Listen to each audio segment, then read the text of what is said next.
What's up, world? This is the one man homie J Pro, and today in the building we got none other than the homie Mike Forrest. What's happening? What's happening? What's happening? How What's you been, happening, brother? Playboy? I'm cool, man. So for those who don't know, Mike is a New Orleans local actor, the powerhouse, about to be on his way to the top. And We have worked together on Betrayal and the Jesse Show, and we plan to work together even more coming up. So talk to the world, Mike. man, it's good to be back in your presence, bro. Man, we do some real good magic, and I hope we get back to it myself, bro. I miss being on Prime. You heard me? That was a big thing for me, though, for real. Oh yeah, we gonna hook it up. So Now that was gold, bro. I was looking forward to the rest of the episodes. And the people they kept asking me, "Hey, man, when the rest of them coming on?" I was like, "Dog, look, we got a lot of stuff shot. It just takes taking some time, though." for sure, yeah, for sure. Like on the production side is a lot, but Betrayal is definitely coming back on Amazon soon. But so let's talk about you, man. We're gonna celebrate you today. You hear me? What was your first acting gig? My first acting gig was 2019, and that was a Raisin in the Sun at Ashley Powerhouse Theater. That was different. You know what I mean? Who you had played? I was actually Walter Lee in a Raisin in the Sun. Or the lead? Yeah. So your first acting gig, you got the lead on the spot. No, I wouldn't say that. Nah, it was. I wouldn't say that at all. Actually, the way it happened was, the only way I could say was divine intervention, though, because I was acting a little bit in like at college. There was I had to stop because I went to the military. It just things worked out and came back around full circle where I had a chance to be in a room with a lot of people I've only seen in movies. You know, it was either keep up or it's at the bench, and all I did was try to keep up with everybody that was way more advanced than me. So you went to school first, then you went to school, and then you went to the military, Yeah, I did. and then you got out. Then that's when you was like, man, I'm about to start acting. Yeah. Well, I wouldn't even say that because I was working on a railroad when I got my first acting gig. Okay, John Henry. No, I was working on a railroad, and I had hit a. I was scrolling on Facebook, and I was, just mind my business. You know how we do at work when we, find a little time. And I came across an ad, a casting call for Raising Her Son. I just liked it. God bless her heart, Miss Michelle. She called me and she was like, she wants to see you. And I was like, all right, starry eyed. All right, cool. And I had so much respect for this lady, even before this meeting even happened because I met her when I was in college. And she invited me over. She said, Michael, why don't you read this? I was like, all right. And I'm just sitting there, just happy to be like, in the mix of it. And, after a table read and conversation, she invited me to, table read with everybody else. I'm sitting in this room and I see people. I was like, oh, I know, I've seen that lady. I've seen that dude before. And I'm like, all right, cool. Be cool, though. You trying to, like, not be all starstruck, but, like, be cool at the same time, And I got a chance to watch real actors be in the real element. I thought it was the coolest thing ever, man. I thought it was the very coolest thing ever. And I'm sitting there watching like the magic happen, and all of a sudden they say, "Well, Michael, why don't you read for a little bit?" I was like, "Okay." I'm reading, and I'm just trying to like be enthusiastic as everybody else. Everybody coming with it for real. How things get in the table read at times, bro. When everybody really fall into their character, and like it was, I got seen it happen right before my eyes, bro. And it was just being able to do that with them was so cool, bro. I put that up with like playing 21 with the Pelicans or something like that for real. Yeah, Iron sharpen iron. You know what I'm saying? yeah. But And so what like how do you stay ready between roles? I watch a lot of movies. I guess I watch them as an actor now instead of just being entertainment. To not really be like anybody else, but just studying how people move on camera and how they deliver their lines in certain situations. And I think that what really makes actors is not the outward display, but what's in. And trying to see that in actors like on TV, I think that's cool. You remember, it's like watching a basketball game and like seeing the technical skills of a player. You see what I'm saying? Yeah. And you like watching from the corner, you like, okay, I see how he moving, I see how he moving. Right. You think you're a method actor, or you think you could just jump in and jump out? I guess it depends on the character and the role. Because I mean, I've done both before, and trying to stay in a mind frame, even if it's like a villain or something like that. You know what you're doing ain't right. You want to like put the best character forward. You know what I'm saying? Yes, for sure. Like, would you like gain weight or lose weight for a role, stuff like that? Like learn karate or not, bathe for a week, shit like that. Bruh, I kid you not. I've always felt like I could play Marvin Gaye. And I felt like if I got presented the opportunity, like if I had to lose like 20, 30 pounds or whatever, I'd do it. Because Marvin Gaye was like super slim, but I feel like I got the whole beard thing going. I was like, I can pull that off. Just gotta lose weight. I Well, promise you, I I was can big beat boy. you. So I I feel like do I'm it. one of the big boys now. You hear me? That's how I feel. Yeah, I'm man. I mean, over. but you got like I'm over that 220. Action Jackson look though, dog. Like you kind of cock diesel with it, like So I'm not, dude, bro. And that's the thing. Like, and I always worry about putting on too much muscle because I never wanted to be typecast as just not just the action hero. I want to do everything. So I wanted to be like, if it's versatile enough, I gotta have the dad bod, then I got that already. But then I got, I can lose weight if I need to. I mean, Will Smith gained what 30 pounds for Ali. I all mean, muscle too. yeah, nah, 50. He did it. He went a Yeah, whole. bro, I was thinking, boy, that nigga Bro, was skinny as a motherfucker, big and, shots and to 50, everybody bro. barely Because see the that's movement. commitment, though. Big shots to 50. That was a Word. real commitment. Like even as an acting standpoint, like, man. Bro, that nigga did all that. They went straight to the DVD bin, dog. But I it's okay. thought I thought Harvey was sick in real life, bro. Like, For real, son. You maybe won't go watch. They might watch that shit tonight. All right, so like you getting in your acting and all this. Like, what made you say like, okay, I'm about to just do this? well, it was just my love for the craft. You know what I mean? When I really started to like work at my craft and like started getting more auditions and more roles, I started to take it more and more serious. But after each role I've done, and then over a short period of time, my resume then got heavy because the phone always ringing, bro, and I can always appreciate that. Oh, you's a working motherfucker. What you I tell the world what you be doing? Cause dog, you got a list like this long, kid. Man, I started acting in 19 doing stage plays, and I won an award. Won an award for it. My first rip. I felt like I felt like Kobe winning the championship in his rookie year. That's how I really felt like it was. Every time I step in front of auditions or in front of a casting director, I always like, oh, take this serious, but you want to see this really happen. I took it serious from pretty much from start.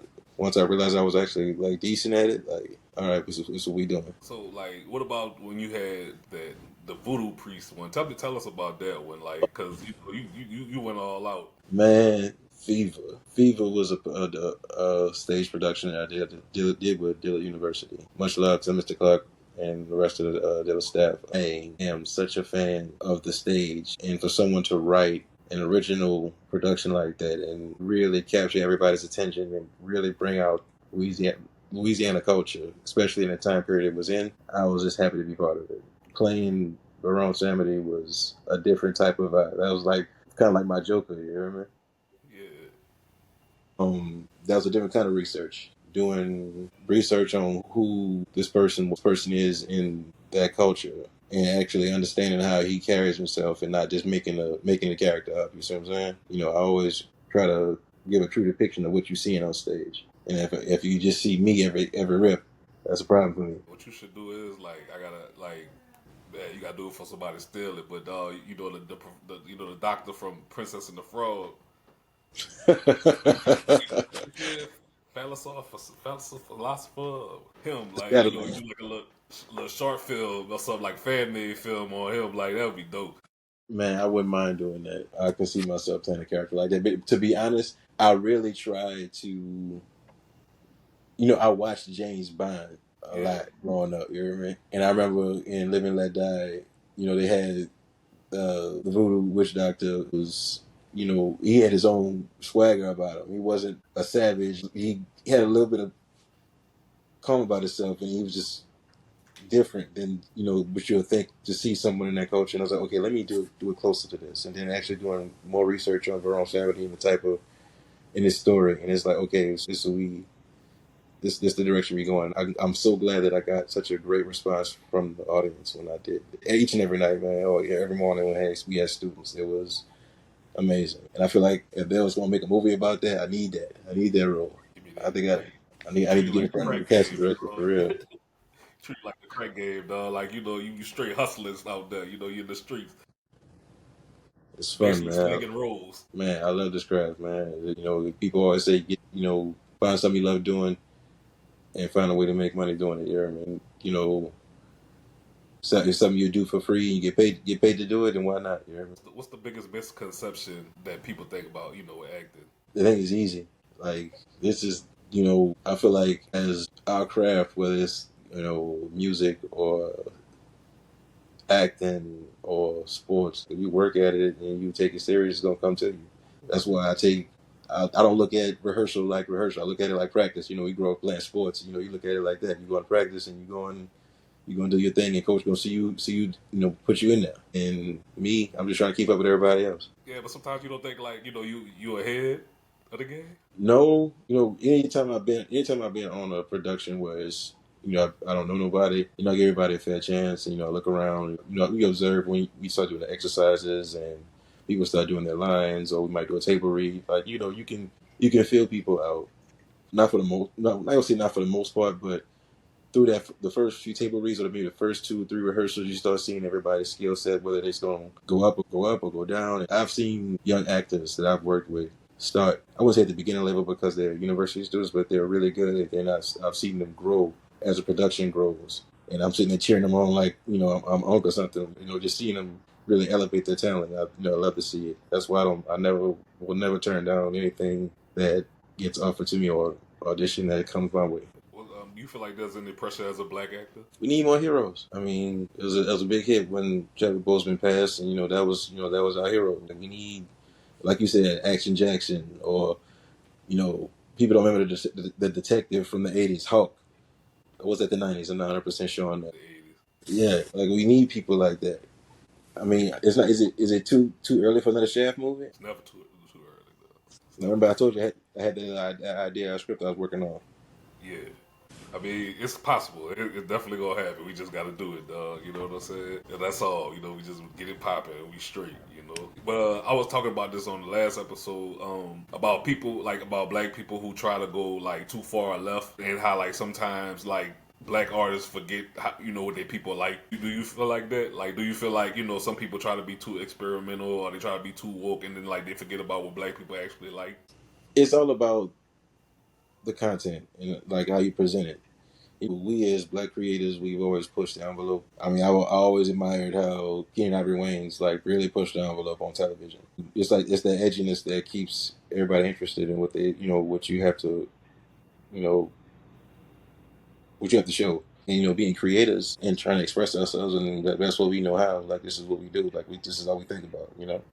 Whether you're a writer or you're a performer, or if you do both, whether it's a few lines here, a few lines there, like August Wilson, or you can sit down and write everything out at one time, then more power to you. Me, my mind don't work that. I might write something down on my phone while I'm at work or something, and then save it for later, get it in again later. Like, I write out of context, dog. Like I might write the ending first, or I might write the middle Yeah, man. first, or some And shit like that. and the crazy part about it is the middle dialogue comes to me at the most random times. You see what I'm saying? As a writer, I guess it's just me. It'll be some basic conversation that has nothing to do with the context of what the monologue it might go with, or the lines it might go with. It might be something way over far left, but it might be something of a punchline or something that's funny, and you won't write that down if it's a joke or something like that. Like it literally took me. Well, I rewrote the first episode of Gentleman Chronicles like 4 times, and I still feel like what I still got some stuff I want to put in there, but I gotta get that first episode out the way. You feel like you trying to perfect it. I want the message that comes with it to be apparent, but also I want to make light of it. You see what I'm saying? Like, I didn't want it to just be an internet sketch, or I didn't want it to be a skit. I want it to be something deeper than that. Like, some people look forward to it coming out every single week. That's for sure. Like we want something to look forward to. I watch BMF every Friday.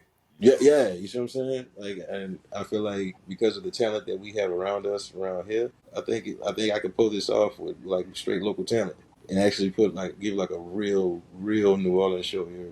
Okay, look how Keenan Ivory Wayans like really had in living color set up, studio shooting, and you got people performing afterwards. We not doing that here, dog. I got this. Don't trip. So we just got to do it, dog. Cause Yeah.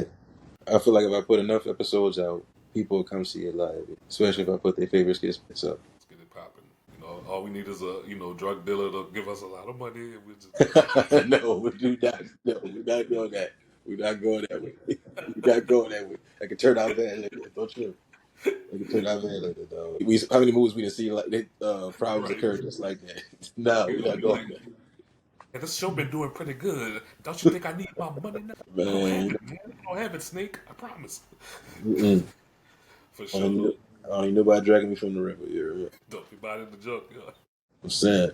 For sure. So, like, when you was doing Betrayal, like, since it's coming back out soon, we're gonna re-release it. Like, how do you feel about that character? Darren, man. Darren, he's toxic, but he still has feelings. And I think he, has trouble expressing that. And because of the issues that he has with his life. We just having fun.